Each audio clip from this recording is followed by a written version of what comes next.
الرحيم، وصلى الله وسلم وبارك على سيدنا محمد وعلى آله وصحبه أجمعين.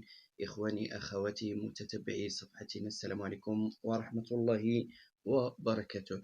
أرحب بكم في فيديو جديد وطلبات جديدة، راجيا من الله العلي القدير أن نتمكن من جمع رأسين في الحلال بإذن الله. ولا تنسوا دعم جهودنا بإعجاب لهذا الفيديو ومشاركته مع أصدقائكم. والآن مع الطلب الأول. نعم.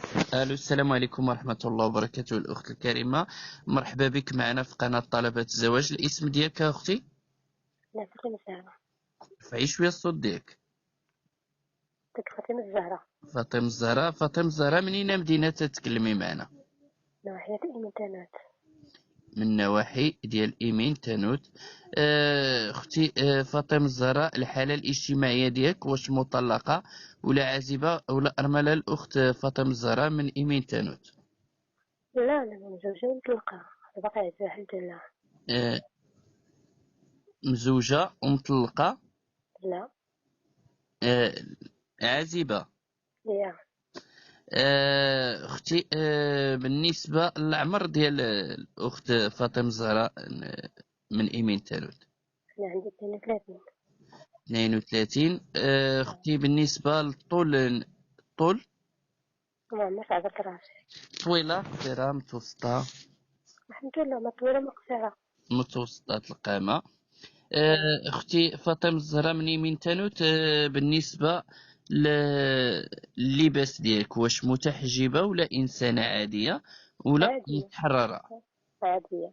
عادية. مواصفات ديال اللون ديال البشرة ديالك اختي فاطمة الزهراء؟ أنا السمرة. اختي فاطمة الزهراء، بالنسبة للمواصفات ديال شريك الحياة المستقبلي ان شاء الله الرحمن الرحيم؟ شو نقول لك، كون هو معقول. نعم. شي كاين، هذا معقول ما يكذبش، يخاف الله. العمر ديال الزوجة اختي فاطمة الزهراء؟ من 37 حتى 46 ماشي مشكل. إلا اتصلوا بنا ناس من خارج المغرب، واش تقبلي الزواج خارج المغرب؟ طبيعة الحال ضروري، إذا كاين شي واحد في الميدان ماشي مشكل. اختي بالنسبة للرقم ديالك، واش تتبغي اننا نديرو على المباشر ولا يبقى عندنا في القناة؟ تبقى عندك السر.